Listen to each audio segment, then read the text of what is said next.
Welcome to the PCOS Fertility Health Podcast. I am your host, Dr. Angela Potter.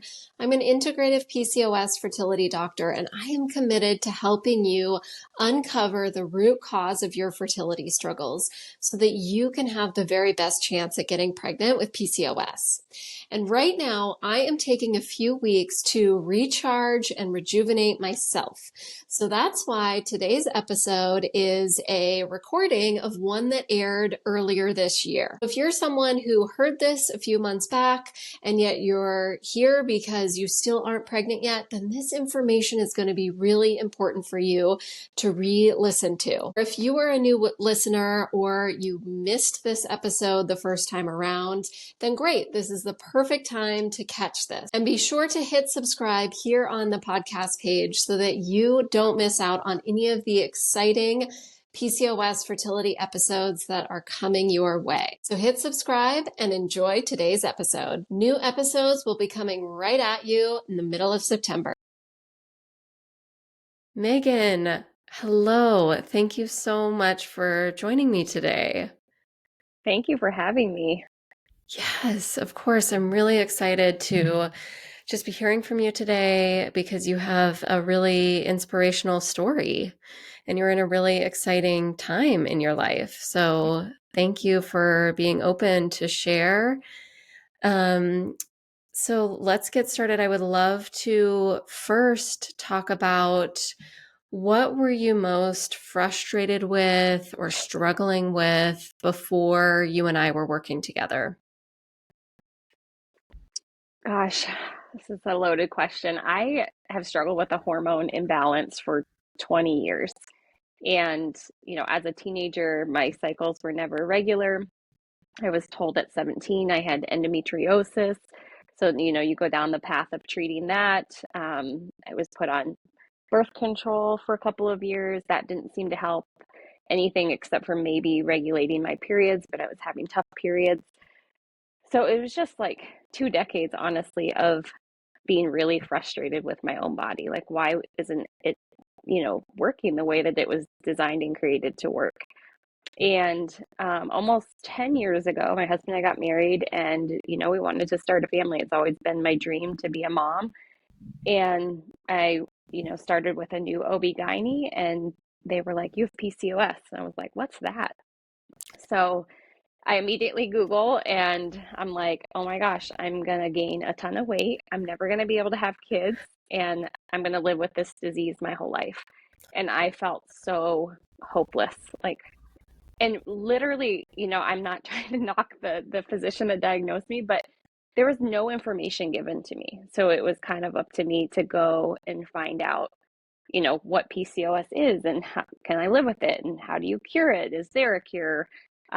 What symptoms can I expect and when? And so it just kind of led me on this journey of like research of my own body. But, and I was lucky enough, I will say. I got pregnant naturally, which was very surprising to me and amazing, and had a healthy birth and a healthy pregnancy. So, everyone would think like, oh, that's great. But, after I had my daughter, I was back to irregular periods. I was back to symptoms. I was back to feeling hopeless. We would love to have more kids. And it was like, okay, I'm trying this doctor. I'm trying that doctor. I tried different OB-GYNs and, it's like, oh, we'll send you to a fertility specialist or we'll get you on the pill to regulate your cycles. And it just felt like there was no solution to my symptoms. Like my irregular periods, was I even ovulating, things like that. So I would say I was really hopeless. I was getting depressed, honestly, and frustrated because, on my own research, I'd try a new supplement or I would do this or eliminate gluten and dairy because I heard that could help. So it was like trying all these different things, but having no real outcomes. And then when I found you, I was randomly looking up a PCOS podcast. I had a long drive and you were the guest on a podcast. And my mind was so blown because I felt like I learned more about PCOS in 35 minutes than I did in 10 years. And I was like, I have got to know more. I felt like this spark of hope opened up. So that's how I came to you. Wow. That's, you know, I really resonate with that. You getting this dismissive information from all these doctors, because that's one of the most common stories that I hear. And so talk to us a little bit more about, when you first got diagnosed and your doctor wasn't really helpful, or at one point you were told, oh, just go back on birth control. Like, how was that in your mind and in this fertility journey for you? Yeah, I felt like, I love how you call it a fertility journey because a few years ago I started switching my, 7 year gap of infertility to my fertility journey because we were designed and created to be fertile. I truly believe that. I think stuff along the way can hinder that, or it needs to be aligned for it to happen. Um, but yeah, it just felt like, we make all these advances in healthcare, and yet there's no information. My doctor, who is like a doctor of women and the body, like she's supposed to help me and to know. And I was just kind of like if they don't know, who can help me? Who's gonna help me? My ultimate goal wasn't to necessarily have another baby, although that would be an amazing outcome. It was more like, how do I regulate my cycles? Because, they say that your menstrual cycle is your fifth vital sign, and mine wasn't happening. So I'm like, I love health and wellness, and it's a hobby for me. It's a lifestyle. And I felt like I'm doing all these things right, but something's missing and no one can help me. It's very lonely to feel that way. And, hearing other people or seeing people post about PCOS, I just want to like scream on the rooftops, like, there is hope. Like, someone can help you. Don't just keep getting like simple answers from your doctor, like get a second opinion, research a PCOS fertility specialist. I didn't even know someone like that existed. Yeah. Yeah. Oh, I'm just so grateful that you're here. And, we're going to get to this part of your story in a minute, but, you're carrying your next baby. Like, it's super exciting. But when you were in that space of still trying to figure out what your body needed to at least regulate periods, but, also to get pregnant again, how was this affecting you? You've shared a little bit, but can you dive into that some more? I think I would wake up every day and be like, okay, what can I do today to, like, I felt like I had the control over my health. Like, I'm doing something wrong. Everyone else is getting pregnant around me. Everyone else has a regular cycle. Like, this is my problem. And I started to get so frustrated with my own body.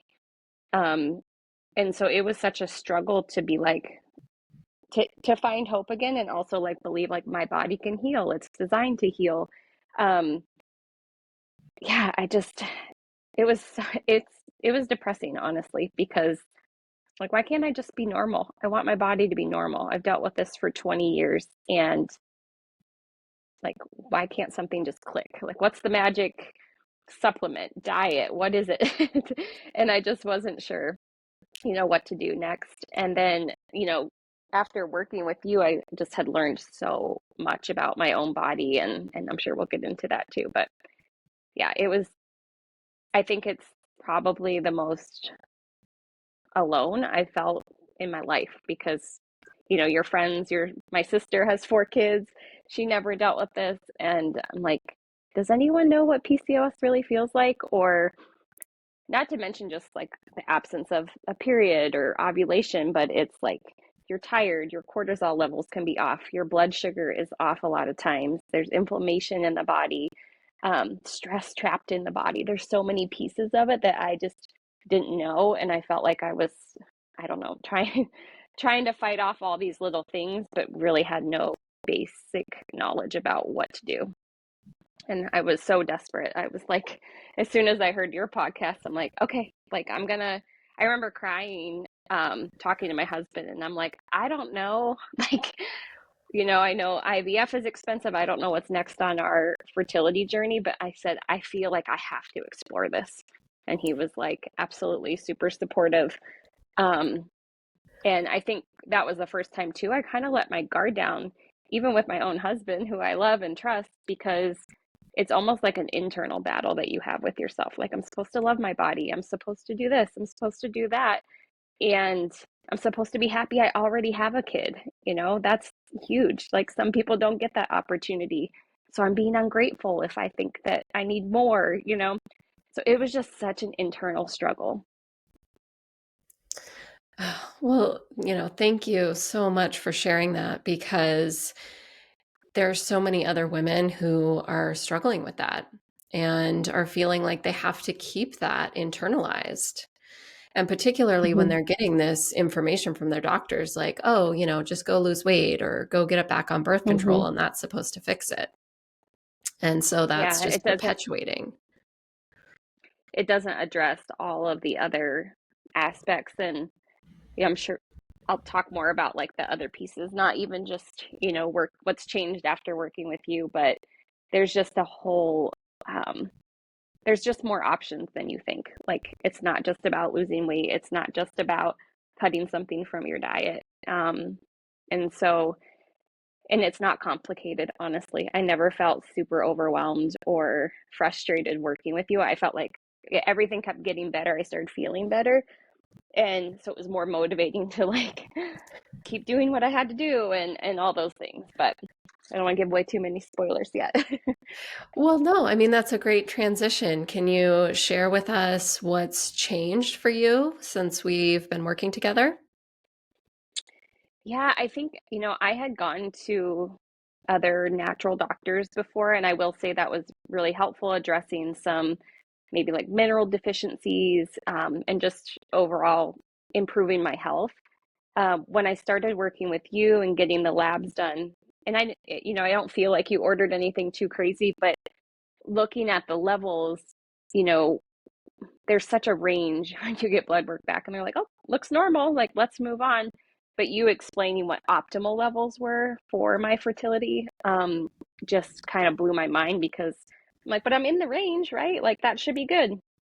And I loved how you like step by step, like we addressed nutrition and blood sugar, and then we addressed supplements, and you kind of slowly added things in. So I didn't feel like my whole life had changed overnight. It's definitely changed, but changed for the better. So I think I have more energy and I feel good, but I feel so empowered to just keep going. Like, I know that health is possible, and after about a month and a half of working together, I got a regular cycle for the first time in years, and I was like, "What kind of voodoo is this? This is amazing!" Like it's working. But I also knew and was realistic that I had to be patient. Like, the body does take time to heal. Um, and some other things. I had a lot of trauma when I was a teenager, and after some of the tests, you were saying like your mind isn't telling your brain isn't telling your ovaries to ovulate. And I had felt like, oh, I have a lot of stuff that I haven't released or let out. So I started going to a counselor again.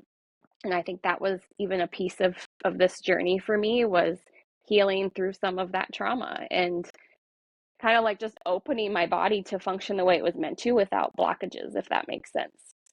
And so after my first normal cycle, I was so excited. I was ready for my next cycle. And I was like, oh my gosh, I think I ovulated.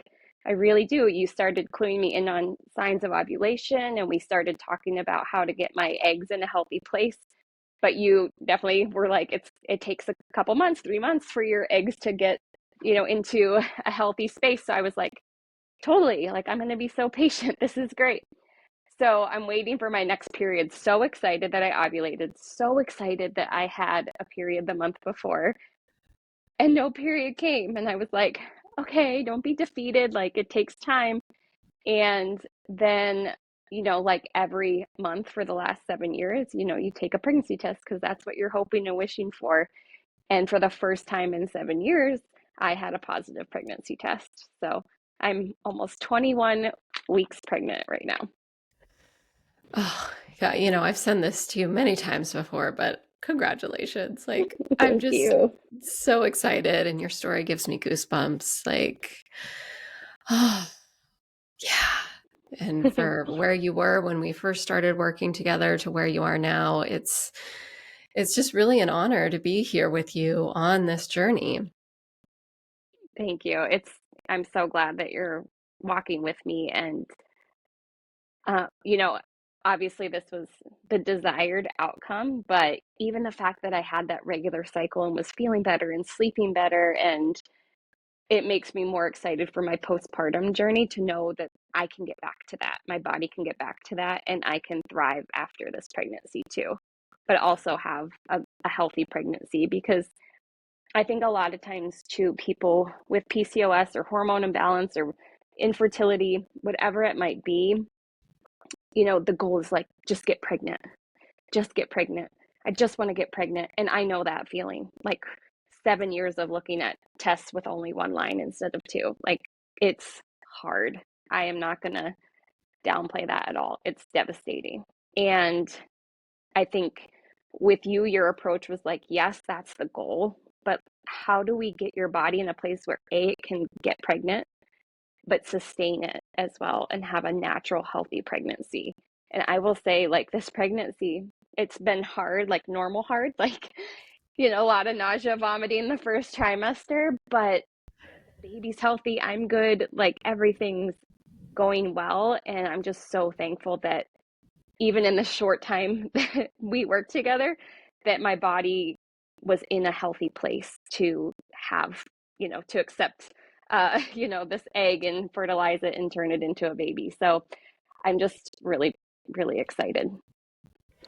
Yeah, that's so cool. And I love that you bring that up because that is a big shortfall in the PCOS fertility world is that most of these doctors are just saying, okay, well, let's get you ovulating. Let's push ovulation, which, yes, it's the goal, but we have to take a step back to figure out, okay, why are you not ovulating? What needs to happen in order to help you ovulate? And Mm-hmm. so, as you and I were working on that together, here you are, you're having a healthy pregnancy, but can you talk to us about what else has opened up for you as we've gone through this journey? I have a couple friends dealing with infertility or on their fertility journey, and I feel like I've kind of found my voice in this process because, you know, people would assume like, oh, just one and done, with our daughter, and they make comments, and it just helps you realize like everyone's journey is so different. And, I know people were never meant saying those things to be cruel or mean, but you don't know how lonely this journey is and what people are walking through. And I've always felt like, gosh, there's got to be a way, like, even when this, I always felt hope, I guess, in the back of my mind that something would shift, that we would have another baby. I would journal about it. I actually found journals last night, um, from 4 years ago where I'm like, I will have another baby. I was like declaring it, I will have another baby. And I just feel like being able in this platform and you like sharing my story is something that I've always like had the desire to do, but I'm like, what am I gonna do? A Facebook Live? Like, I don't know. Like, how, when, like, what is this going to look like? But like, I know what it's like to be hopeless, and now I know what it's like to have hope again. And it makes me emotional thinking about it. But he's, sorry. It's okay. I just want to encourage anyone listening, like, don't lose hope. Your body is designed to heal. It is designed to function, and it and you have to be patient, but be grateful for those little healing moments when you're like, gosh, I really feel like my blood sugar was balanced today, or I slept so good last night. That's so good for my body. Or I took a nice walk today and that relieves so much stress. I just think, like, don't lose hope. Don't go to that dark place.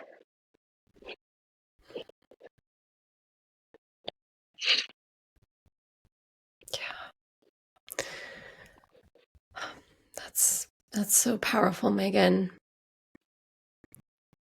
Really didn't expect to cry. I mean, I thought maybe I would, but maybe it's the pregnancy hormones too.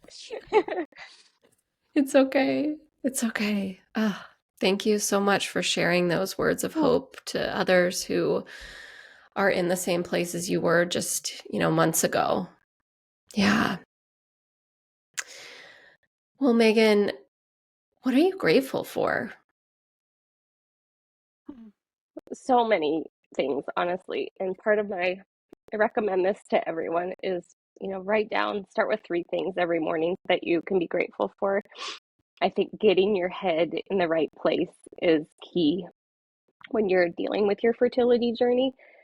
And you'll see that list will grow and it expands, and some things might be repeats, but I try to start my day with that.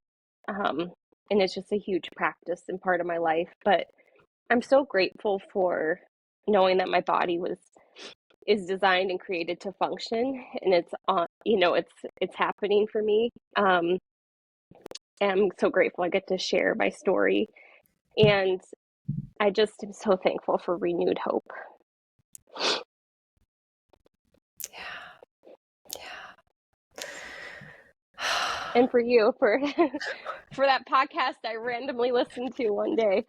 I don't know if I would be in this position that I'm in today. So I'm so grateful that we connected, and I was able to work with you. And like I said, like I am so, so thankful. I'm pregnant and having a baby boy, and it's such a blessing.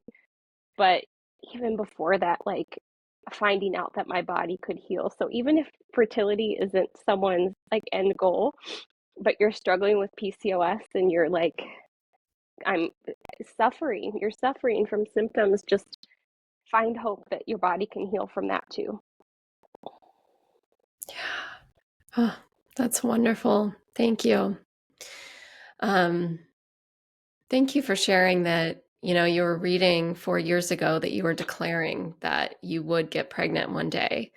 And sharing your story now is this beautiful place to be in because you've gotten there, you've reached it. So being in this space, being able to share your story with others, is there anything else that you want to share? I gosh, I just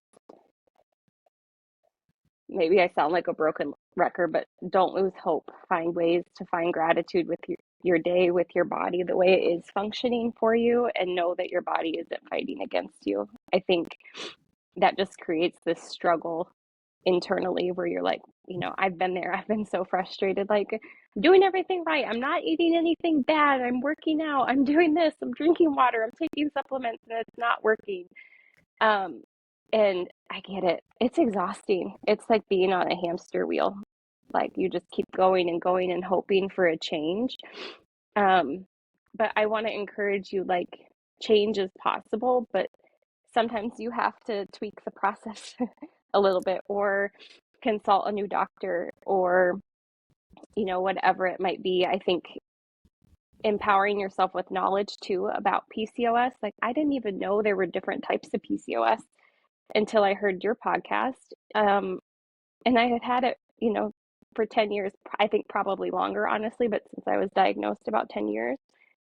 And, there's just always information and knowledge. And I just think, like, empower yourself with that knowledge because you don't have to suffer. Yeah. You shared that in the past 7 years, you've done a lot of research for yourself. And I certainly have seen that with working with you. You're like, look, I'm doing all these things that I've read should help, and nothing's working. And can you share what that was like doing that research for yourself and trying to just fit together the pieces in comparison to what it was like when we were working together, and how things just kind of fell into place with each step that we took? Yeah, I think, doing the research would give me glimmers of hope, like, oh, I've never tried berberine before. I heard that's good. Or inositol. I should try inositol. But I think, and maybe those helped a little bit, but I think after working with you, it's like, what does inositol actually do? When should I take it? Should I be taking berberine? Like, depending on the type of PCOS you have, depending on your labs, depending on a lot of things, like, yes, there's a lot of things that are good for people with PCOS, but it might not be right for you. So I was kind of just guessing, and you really can't guess at something like this. And I knew it as soon as my supplements were dialed in with you after all the labs and things like that. I just felt better. And I was like, gosh, I don't remember feeling this good for years. So it kind of felt like, even though it was glimmers of hope, and I do encourage people to research or follow people with PCOS, but know that it's not like one size fits all. And find that trusted person, that trusted physician who can really guide you along the way, because yes, your knowledge will come into play. And I feel like it's helped me, kind of understand, some of the supplements that I was on, I didn't know about, and some I did. And I like that I did know some of them. But I think, just guessing is honestly not going to get you the outcome. And it didn't get me the outcome that I was hoping for.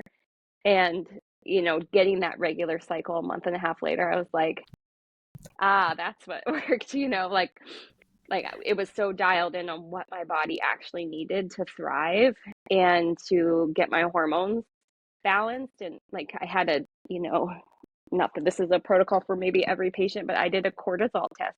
I'd never even heard of that before for hormone imbalance. And I would pride myself on doing a lot of research, and that was nothing that came up. And then I was like, oh, it's just a cortisol test. Nothing's going to show. And then, sure enough, I get the results and my cortisol was off the charts in the morning. And so addressing that. So there was just so many pieces of the puzzle that I would have never been able to put together without your guidance. Yeah. That's so cool. I remember when we talked through that test and you were like, what? I was like, wait, I think I'm off the chart.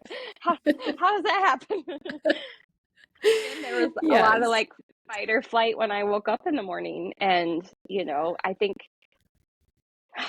the great thing about working with you is like you're looking at the whole picture, and you even encouraged me, like maybe talk to someone about some of the trauma and stress and address it. And so it's not just like you were like coming to address my symptoms, like we're looking at root cause here. And I think that is, I'm going to boldly say, the issue with the healthcare today. Sometimes we just address the symptoms and don't look at the root cause, but that's only like masking what's actually going on. It's the tip of the iceberg. And it's just so important to truly find the root, because that's how you can heal. Yes. Megan, you are wonderful. I am just, again, so honored to be working with you and to be sharing in this joy with you of your new baby boy. Thank you so much for being honest and real and raw and vulnerable, because so many other women who are struggling are going to walk away from this with this newfound sense of hope. So thank you so much. Thank you. And thank you for inviting me on here. I just, it's kind of coming full circle that I just have been wanting to share my story and wasn't sure how or when. And, sometimes it's easier to share it with strangers that you don't know are listening than people in your neighborhood. But I'm just so truly grateful for the work that you do and for all of the women that you help. And just thank you for just dedicating your career to this. It's truly amazing. Oh, thank you so much, Megan. Blessings to you. Go Thank put you your so feet much. up. Okay. Get some Thank rest after you. this. Yes. Thank All you. right. You have a beautiful day. You too. Thanks so much. You're welcome. Bye.